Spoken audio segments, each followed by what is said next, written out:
This video is brought to you by Rockform. I'll tell you more about them later on. So you're thinking about getting a cruiser motorcycle. Maybe you've had your sport bike, your super sport, or even a naked, but you want something a little bit more laid back, something you can just take in a straight line for hours that looks really good and is comfy while you're doing it. Well, this Sportster right here is the quintessential cruiser motorcycle. It looks good, it goes great in a straight line, and it's got that American vibe you've come to know and love. But there are some other motorcycles out in the cruiser marketplace, and maybe something you haven't thought about, something like this street Scrambler right here. What makes this such a good cruiser motorcycle? Let's figure that out today. So why do we have both of these bikes? Well, they are both giveaway bikes over on YammieNoob.co.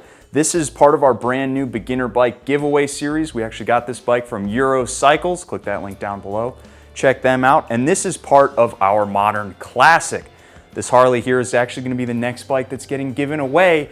And we're getting ready to put a 1275 kit in there, which is going to make this thing really scream. So if you want to get entered to win both of these motorcycles, click that link down below, go to YammieNoob.co and get yourself entered. You'll also get access to our Discord server, which is like a bike night that never ends. There are a ton of people on there, from Bonnie Bros to Harley guys to all the sport bike riders under the sun. It's a really great place to go and hang out. Click that link down below and get started. So I know what you're thinking, but Spite, these aren't both cruisers, this one's a naked bike.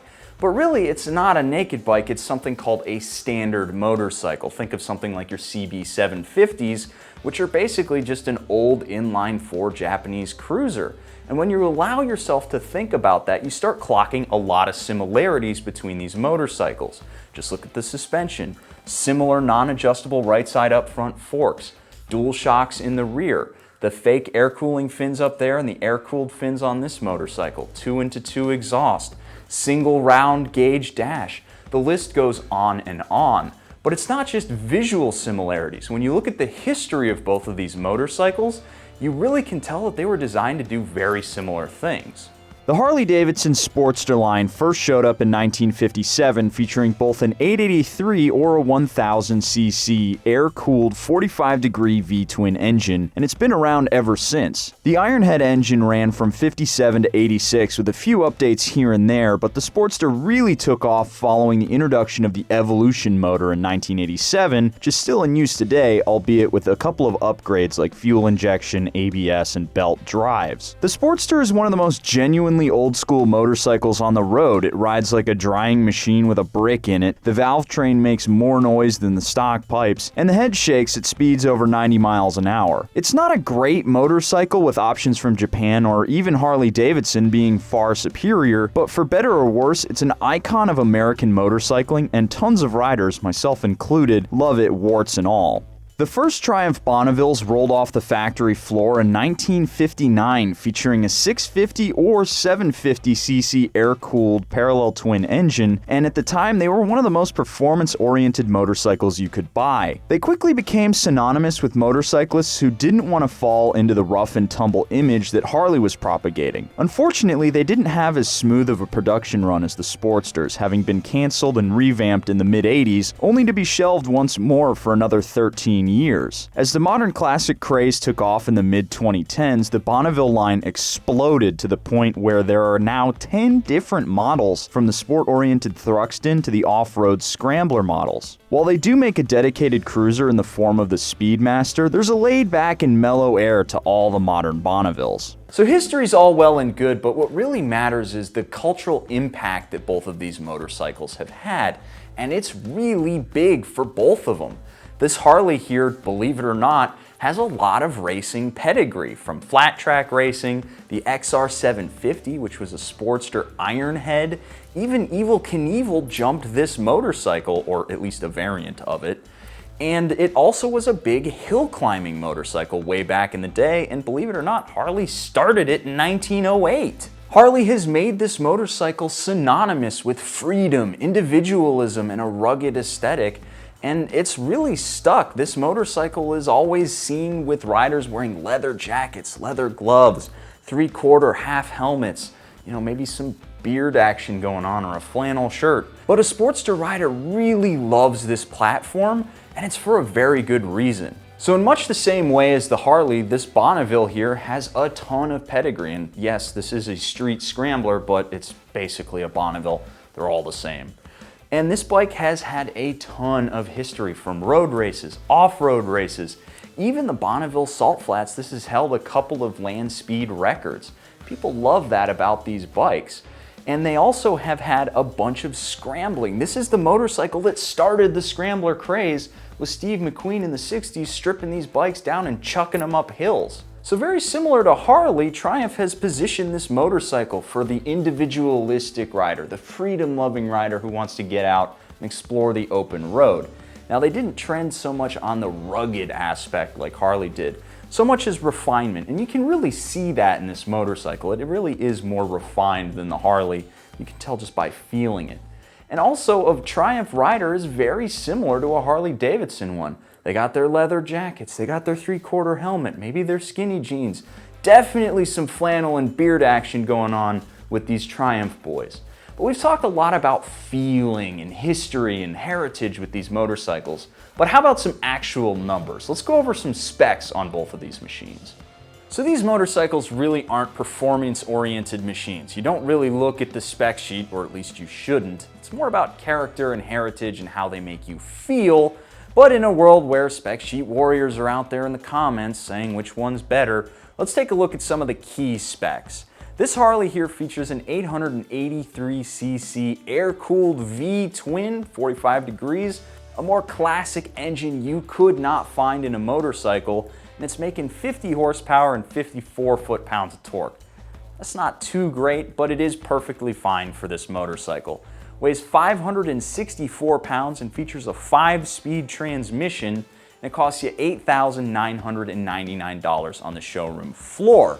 This Triumph, on the other hand, is a lot more modern. It features a 900cc liquid-cooled parallel twin with a 270-degree crank, so it does sound pretty good, and it makes 64 horsepower and 59 foot-pounds of torque.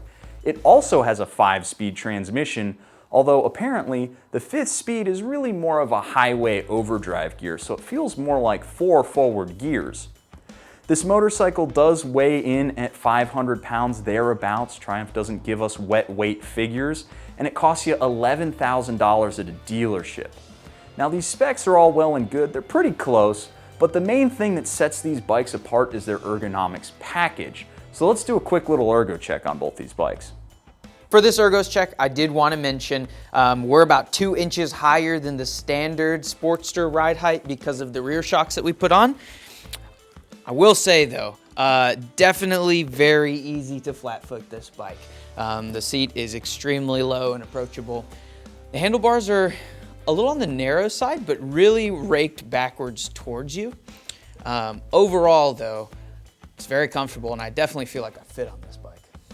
Alrighty, so you guys know me, 6'3", 240 pounds, and as I get on the Sportster here, it is a little bit small, I can't lie. However, I don't feel like it's prohibitively small. I would like the seat to be moved a little bit further back. The handlebars are a little narrow. I'd also like them to be a little bit taller, but all things considered, this motorcycle is a very comfortable place for me to sit. So mounting up on the Scrambler here, you do immediately notice that taller seat height, and the suspension is a little less compliant.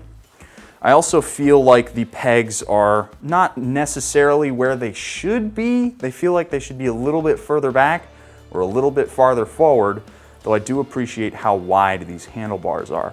I could spend all day on this motorcycle for sure. So I didn't mention it before, I'm a 5'8" rider, and when I jump on the street Scrambler, first thing is how comfortable this bike feels. At my height, I can't quite or can just barely get both heels on the ground when I stand up and flat foot the bike. Foot position feels fantastic. It's almost feels like a default position. You know, a sport bike is gonna feel like my leg is a whole lot more compressed than on this does. And the handlebars are really a joy. They come plenty far back and they're really nice and wide, so moving this bike around is nice and easy. So I've been flapping my jaw for a long time about these bikes, but let's get them out on the road. And believe it or not, I've never ridden a Bonneville or this bike itself before. So let's get out there and see what my raw first impressions are like of this motorcycle. All right, so we are out on site now, and I actually rode in on the Harley-Davidson, and this is my first time riding the Street Scrambler. I wanted to get my real raw first impressions on it because I have a feeling that this bike is going to tick some of my boxes, but not all of them, and I have some prejudice, a little bit of preconceived notions of what this motorcycle is going to be like. But let's see if any of that holds true. First thing you notice is definitely how much wider and how much taller that seat is over the Sportster. And how much more kind of buttoned up and pulled together this motorcycle is. It feels and it sits like a motorcycle that costs you $11,000. Now let's get it started. That is a little disappointing, I'm not going to lie. When you start the Sportster, it really shakes and rumbles. And for this bike to just kind of start and just softly putter away beneath you, that's not really what I like out of one of these kinds of motorcycles. Well, let's get it started, see how it feels going down the road, shall we?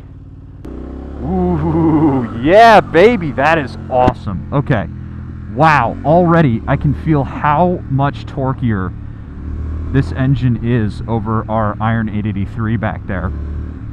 It is so nice and torquey. That feels awesome. It feels like it wants to party. It doesn't feel like it wants to get revved out super duper hard, but it doesn't hate it, you know? That's actually really surprising. I'm not sure where the rev limit is, and I'm not gonna, bang this bike off the rev limiter, but moving it, moseying it through the gears and just kind of revving it out, it feels really nice. That torque is awesome on this bike. Now, negotiating it through these kind of tighter, decelerating corners here, I do notice the nice wide handlebars. They give me some good torque. And I actually do feel like I can lean off this bike a little bit and get into a, good little attack position. It doesn't exactly feel normal to do that on this bike, but you can do it. But really what this thing just loves doing, I can tell already, is just sitting like this and cruising. It's nice and long.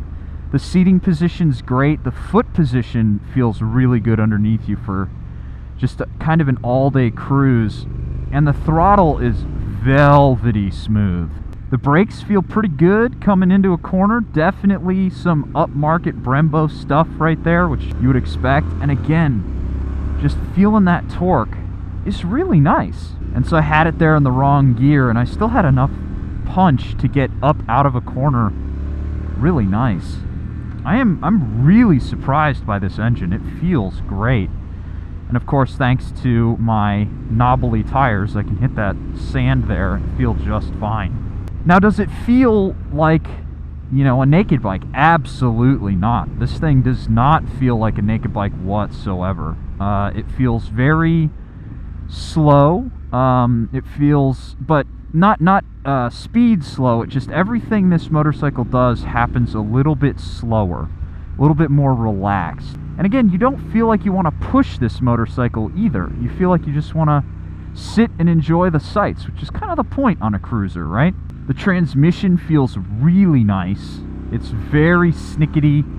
It's definitely Triumph grade stuff right there, which according to two of my buddies who had Bonnevilles in the past, might not necessarily be the most reliable, but that's, all hearsay. I do love just how much low-end grunt this motor produces. It feels really nice. Okay, this motorcycle, 100% way faster than the Sportster. This thing pulls like a Sportster 1200, not an 883. But the engine feels very similar without being excessively vibrational. You get it a little bit on the boil, and then it's like, okay, calm down, go back to normal, just relax. That's all you're here to do. The stock suspension, as opposed to the Sportster's suspension, which needed a lot of work, is perfect, honestly, for a guy my size. It's nice and soft, but it's not wiggling and wallowing in a corner. There is a little bit of squirm here and there, but Again, I'm not pushing this motorcycle. I'm just trying to cruise and enjoy the day. And this motorcycle makes it very, very easy. I would say that's probably one of the chief things about this motorcycle is just how easy it feels. But why don't we go ahead and get Josh in here, get him on the Sportster, and just have a little conversation about how these bikes feel. Alrighty, Josh, so I just got back, finished off my initial first ride. I feel pretty good about the Triumph. I'm thinking, you know, it's definitely more modern, got a little bit more punch, but I wanted to get you on the Harley so that we could have kind of a back and forth and really see exactly where in the cruiser market both of these motorcycles exist and who might want to buy each bike. Absolutely.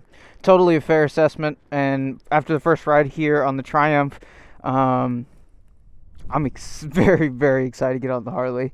I was hearing you tell me about differences and things like that, and that's like nothing I've ever felt, and this is going to be crazy like nothing I've ever felt. Yep. Yeah, so I'm excited. I will say the Harley, right out of the gate, very different motorcycle. Okay. So let's cool. mount up and get out of here.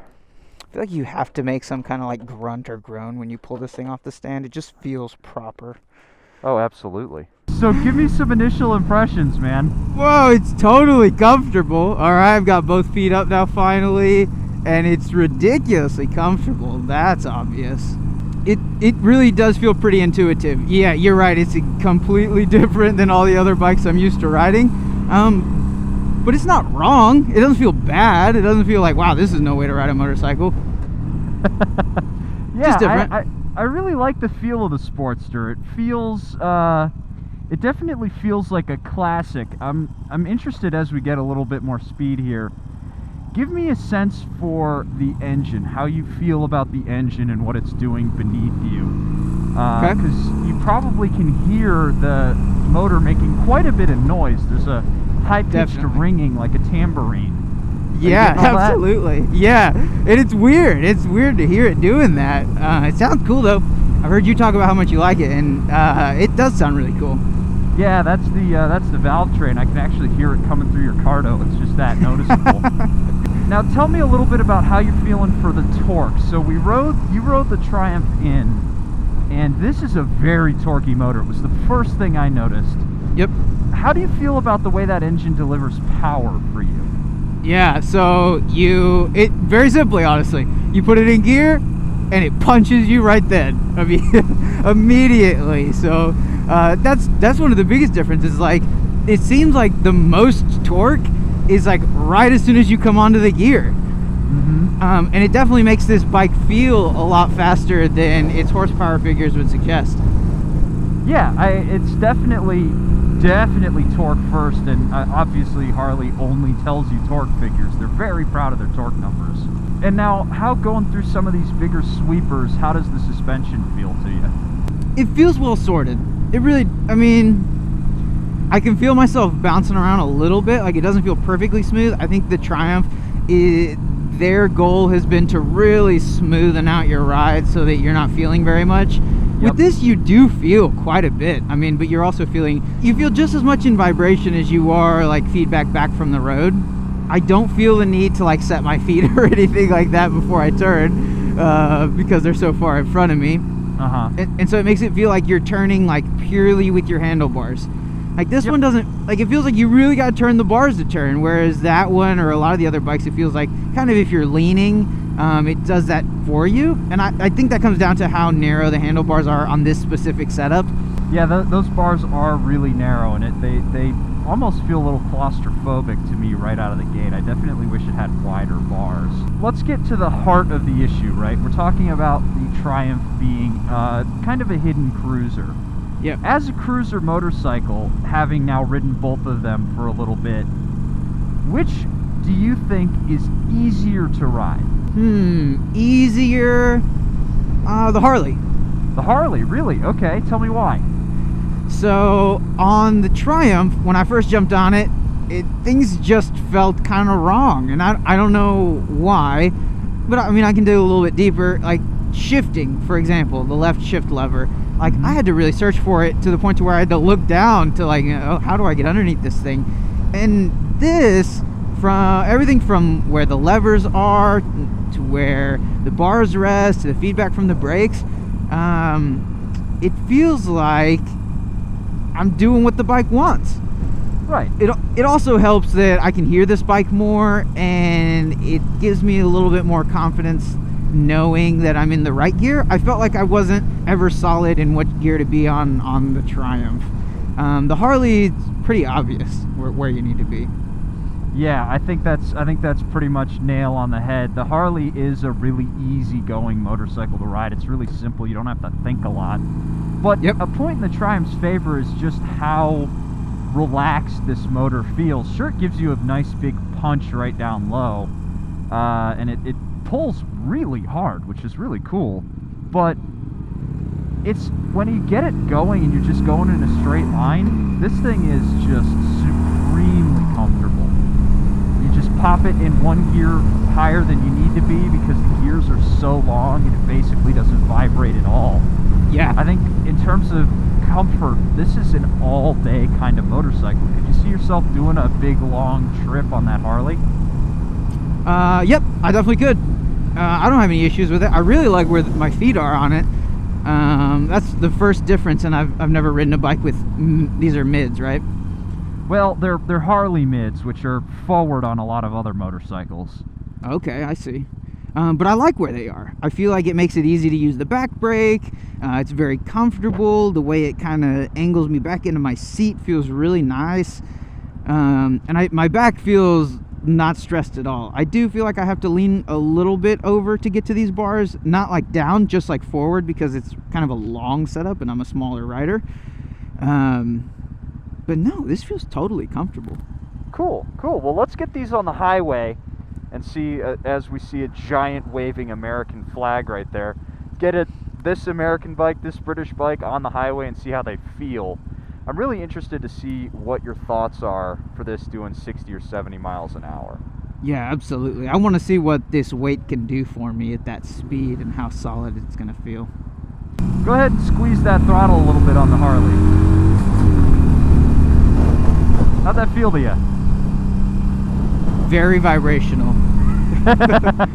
So, getting to the heart of today's topic, as a cruiser motorcycle, a motorcycle that you're going to just enjoy for a long afternoon cruise, going down the highway, hitting some light twisty roads here and there, which is the motorcycle you would choose between these two? Well, let me first tell you that I would like to do it on both of them. But that's not a fair answer. And so I would probably pick the Triumph. Okay, tell me why. I like the way the power comes on the Triumph a little bit more. It feels a little bit more, I don't know, usable? Maybe, and that's probably just because I don't have a firm understanding of this power band and how to use these gears and everything, because Harley is so different. And that's a little bit more standard. But I would probably take the Triumph. I think I'd feel a little bit more comfortable on it. I feel like on the Harley, like I'm slouching in my chair, and I could obviously sit up more straight, but that's the natural feeling. It feels like I'm slouching in my chair, whereas that one, it feels like I'm really sitting up properly. And that I think would pay off after a few hours. Yeah, and honestly, I do appreciate a lot of what this has to offer over the Harley. I do like how much more poke this bike gives you. It definitely feels like a 1200 over the 883. And, you know, for an all-day cruise, I do appreciate not having the vibration. But honestly, I find this motorcycle a little bit muted. There's something about it that, I don't know, it just doesn't tick all my boxes for, you know, the classic feel that the Cruiser gives me. And in that sense, I gotta go with the Harley. I guess that's no surprise to anybody out there. But the Harley's a bad bike. It is a worse bike than the Triumph. But in terms of that classic aesthetic, this bike just feels too new. It feels too refined. And it doesn't really feel, it looks like it's more of an old bike with new tech, whereas that is undoubtedly an old motorcycle through and through. And part of me just loves that, you know? This is ostensibly a classic motorcycle, but it doesn't ride like one. And the Harley is a classic through and through. And so I think all things considered, that's got to be my pick. That one feels like a modern motorcycle meant to dressed up as an old motorcycle, with some of the cruiser characteristics. You know, the same. It's meant to do the same job as this bike, but it's a modern bike. Looks great, but you're right. This is an old bike. It feels like it when you're riding it. It's like you're back in another time when motorcycles were different. Yep. So I think to round it all out here, if you're in the market for two different cruisers, I think there's value in looking at both of these. And if you want something that's really modern, feels modern, and goes like a modern motorcycle, this is for you. But if you actually want a real classic, you gotta go with the Harley, because it's the same since 1987. Thanks to Rockform for supporting this video. They make the best motorcycle phone mount and case combo out there. Forget your big clumsy claw mounts or cheap plastic doohickeys that hold your cell phone onto your motorcycle with all the confidence of a drunken waiter on a cruise ship. You might think you're all set and ready to go, but then suddenly you hit a bump on the road and whoops, there goes $1,000 worth of cell phone, ne'er to be seen again. With the Rockform, you get a slim, drop-tested case with a phone-safe magnet so you can stick your phone on your bike while you're working on it, but you also get a sleek aluminum handlebar mount that holds your phone in place come hell or high water. I bought one of these bad boys with my hard-earned money just to see what all the fuss was about, and I really do love it. If you click the link down below and use the code YN25, you'll get 25% off your order and free shipping. Thanks again to Rockform. Go out there and support the folks who support us. Partner, you done made it to the end of this here Yammie Noob video, but I tell you what, there's another Yammie Noob video right over here waiting for you. Now, I know I'm real gracious like that, and I just do nice things for you, so why don't you take a look at this video, and you let me know what you think.